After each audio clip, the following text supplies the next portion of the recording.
Hello everyone, welcome back to This Day in Weather. If you're just joining this channel, this is where you can learn about weather events that occurred in the United States on the date the video was posted in years past. Today is January 1st. On this day in 1864, areas from the northern plains to the Ohio Valley were plunged by an Arctic air blast. In Chicago, Illinois, the high temperature only reached minus 16 degrees.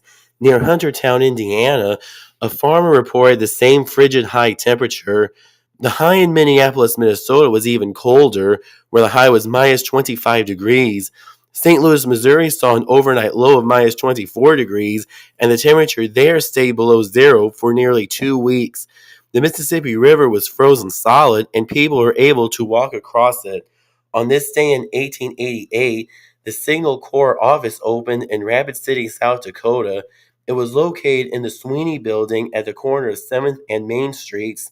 The temperatures that day were minus 17 for the low, and the high reached 6 degrees. On this day in 1961, a 3-day-long ice storm began in northern Idaho. The storm produced an accumulation of ice 8 inches thick, which is a United States record. Widespread power outages were caused when dense fog blanketed much of northern Idaho from Grangeville to the Canadian border and deposited the ice on power and phone lines.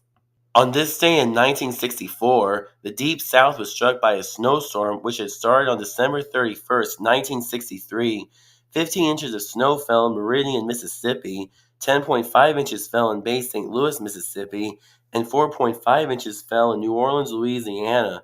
The University of Alabama head football coach Bear Bryant said that the only thing that could have messed up his team's chances in the Super Bowl against Ole Miss in New Orleans was a freak snowstorm.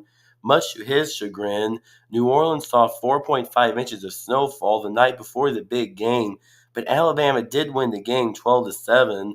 The freezing temperatures prevailed for all of New Year's Day. On this day in 1999, central and south central Nebraska started the new year with freezing weather, including snow and ice. Along and north of Interstate 80, a steady snowfall of 1 to 5 inches fell. By late morning, freezing drizzle developed southeast of Hastings and coated roads with a layer of ice. Later that evening, light snow made travel even more dangerous. Several vehicle collisions occurred on the Interstates and Highway 30. Once the snow and ice ended, Arctic air blasted the area abroad 20 to 30 mile per hour north winds. Blowing and drifting of the fallen snow reduced visibilities for a time on the 2nd, and on the 3rd, temperatures dropped 5 to 15 degrees below zero through midday on the 3rd. Also on this day in 1999, parts of Texas and Louisiana were impacted by a tornado outbreak. Near Nome, Texas, an F3 tornado destroyed 2 trailers and a brick house and injured 5 people. Near Huntsville, Texas, 7 people were injured in an F1 tornado. There was 1 fatality from an F2 in East Texas from this outbreak. That will close up this edition of This Day in Weather, but be sure to stay tuned in because whenever there's a new video, you will learn about weather events that occurred in the United States on the date the video was posted in years past. Please hit the thumbs up button to like this video. Please hit the subscribe button to be sure to never miss a new video. And if you're just joining this channel, please check out all the other videos that have been posted on this channel.